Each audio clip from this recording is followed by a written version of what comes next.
What's up, A Song of Ice and Fire fans? Welcome to Something to Talk About. I'll be talking about a really awesome horse today. Yeah, that's it. That's how I'm going to do that opening. Hi, welcome to Something to Talk About. My name is Taco, and I'm covering a horse.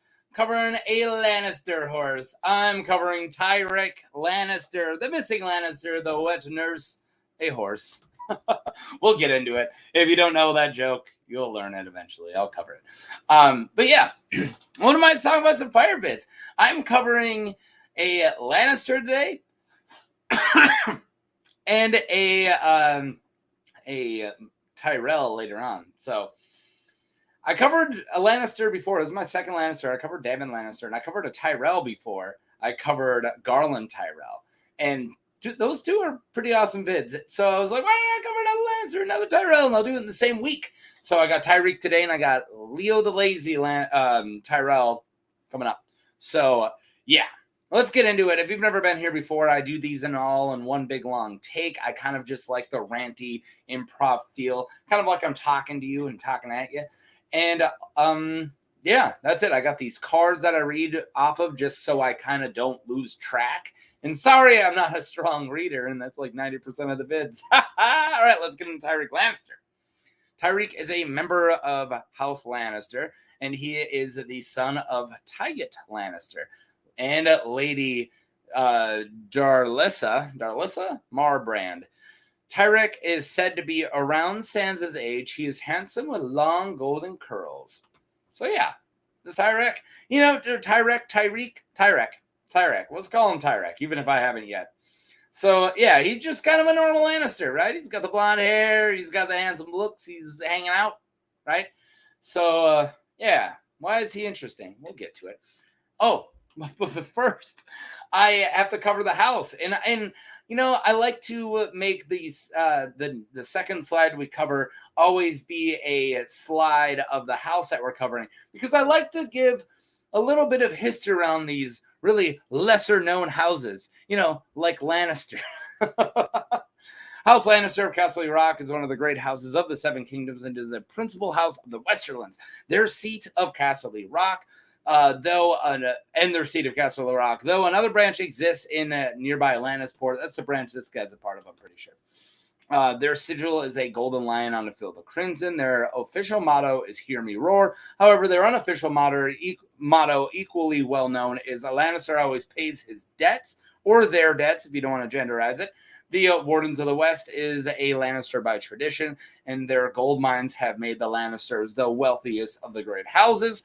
Though the female line of the Lannisters boasts descent from Lann the Clever, the legendary trickster of the Age of Heroes who tricked members of House Casterly into giving them Casterly Rock during the Age of the First Men. Later, marrying Andals, the Lannisters reigned as the kings of the Rock until Targaryen conquest, when they are defeated at the Field of Fire. There you go. It's the Lannisters. All right, let's talk about Tygett. Who's Tygett Lannister? So Tyrek is Tygett's son. Who's that? Son of Tygett. Tyrek is the only known child of Tygett Lannister and Darlissa Marbrand. Born as the fourth of Lord Tytos Lannister's children by Lady Jane Marbrand. Well, a lot of Marbrands. Tygett was the third of four brothers. Tig is normally what he's called. Always felt like he was living in the shadow of his eldest brother, Tywin, with whom he always had a difficult relationship. I don't blame him. Tywin's kind of a jerk. Tygett was married to Darlissa Marbrand, with whom he had one son, Tyrek.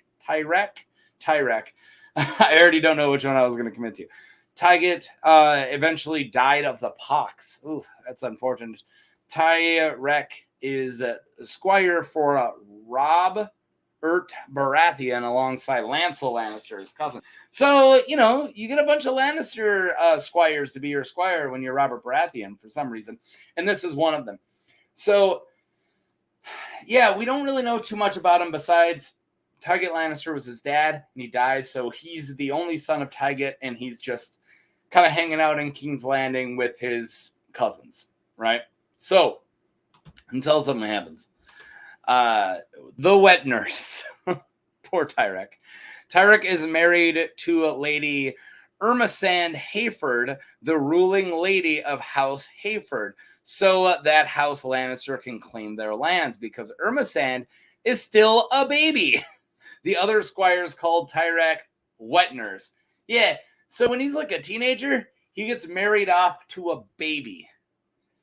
That's stupid. That's really messed up. It's a really messed up world, and that's a messed up thing in this messed up world. So they want the Hayford lands, and because the only Hayford is an infant and can't, defend themselves because they're an infant, Tywin's like, hey, Tyrek, my nephew, I guess? Yeah, cool. Can you go marry this baby? And Tyrek's like, no. Well, maybe he says no. And Tywin's like, well, too bad. The asking was just like a joke. So you're now married to a baby. Yay. So with people who fled the fighting in the Riverlands, flooding into King's Landing, and with provisions for commoners getting shorter and unrest growing in the city, there's unrest growing in the city. One minor uproar is created at the gate of the Red Keep when news about the preparations for Tyrek's upcoming wedding feast gets out. So everyone finds out this dude's marrying a baby, and they're all hungry, and there's going to be food there. So, it is quelled by, so everyone shows up to try to get some food. It is quelled by a party led by King Joffrey, leads this party. After Tyrek marries Irmisand, he wears a bridegroom cloak of Miniver and Violet. Cool. So that's it. That's Tyrek's beautiful wife is a child. Is an infant, even. It's messed up. I can't say it enough. Like, that's not cool. Oh, poor Irmisand Hayford. All right, so let's get into the riots, man. The riot, King's Landing. Once rival Kings Stannis and Renly cut off supplies. So once the rival Kings Stannis and Renly Baratheon cut off King's Landing's supplies, suffering among the population gets worse.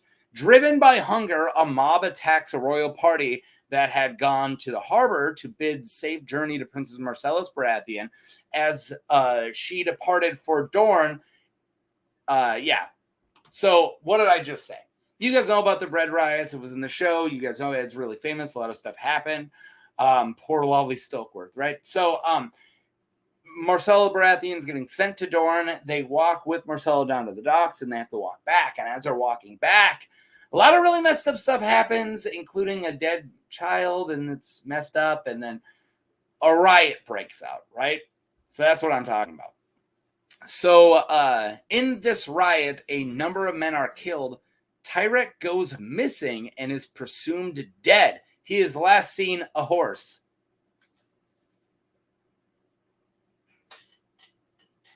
I think a cat's pawing at my door. Okay. Still missing. Although Tyrion Lannister and his father, Lord Tywin, try to find Tyrek or his body, no trace of the boy can be found. Sir Adam Marbrand, the new commander of the Gold Cloaks, has no luck either.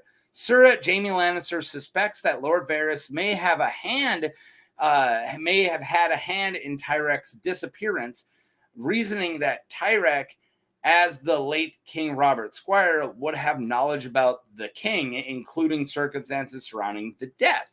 Furthermore, Varys did not go to the docks when the rest of the court did on the day that Marcella was sent to Dorne, suggesting Varys might have instigated the riot and had agents snatch Tyrek during the confusion. Maybe. That's it. That's the whole story of Tyrek. So shows up, marries a baby, and disappears during a riot. Don't worry, I got more. But that's the whole story. So now we're going to cover theories. And there's a lot of theories. It's kind of the whole point of Tyrek. There's a lot of theories about him. What happened to him? Where did he go? Why? Is he a horse? Okay. Alive? Dead? A horse? The theories about Tyrek's fate are vast. I don't even have anyone to really normally when I talk about a theory, I can say, oh, this originated here. everyone's got theories on him. So everyone has one. It originated everywhere. There's no one really for me to cite on this because there's a lot of theories. Everything from him being killed, put in a bowl of brown, to Varys taking him and hiding him for when Aegon the Sixth arrives to use him to claim Casterly Rock, to Littlefinger hiding him, to him being a horse. I'm about to get to the horse thing. Don't worry. So, yeah. I've seen theories all over the place, a lot of different YouTubers. This is probably the first character that I'm covering that has been covered by a lot of other YouTubers. I want to say Rawrest did a video on Tyrek Lannister that's super good, and there's other people too. So yeah, go check. There's Rawrest stuff's way better than mine. You know, she edits and polishes her stuff, makes it look way better. So go check that video out if you want to. It's older, but it's a goodie. But yeah, so there's a lot of different theories on what's going on here. So where did the horse one come from? Tyrek is a horse joke theory is a meme at this point. It started by Glidus. There you go. It started by Glidus mentioning that he was last seen a horse. Yeah, so the last time that he was talked about, he goes, he was last seen a horse. So of course it's, one word, a horse, meaning on top of a horse, but Glidus being, one of the better joke guys on A Song of Ice and in the A Song of Ice and Fire community, took that as him actually being a horse. So now a lot of the fan community just, if you bring up Tyrek, people go, oh yeah, that horse. It's just a joke at this point that he's a horse because he was last seen a horse. I love Glidus. Top 1 or 2, honestly, are up there with Alt Swift-X of being my favorite A Song of Ice and Fire content creators. I love Glidus, and I love the horse theory. So, yeah. So he was last seen a horse, and that means that it proves that he was transformed into a horse. It's the best. It is the best. And that's it. I wanted to cover everybody's favorite horse today. So what do you think? We're going to have to figure this one out, right? Because they constantly bring this up. Like every book mentions Tyrek Lannister. Like we're not supposed to forget about Tyrek Lannister ever since he disappeared in Clash of Kings. So he gets brought up where people are like, hey, remember what happened to him? I don't know. And it's got to be something. So do you think that he was killed, put into a bowl of brown? Do you think Varys has him? Or do you think Littlefinger has him? Or is he a horse? I'm leaning towards Varys. I'm leaning towards Varys having him, but I'm kind of apprehensive on it being Varys because we are told it's Varys, because the character thinks that. A lot of times George subverts expectations that because Jamie goes, Varys probably did it, then it might be somebody else. I don't know. But that's it. What do you guys think of this mystery? And also, thanks for watching. Please click like and subscribe. Welcome if you've never been here before. And that's it. So, yeah. Go and get transformed into a horse. Peace.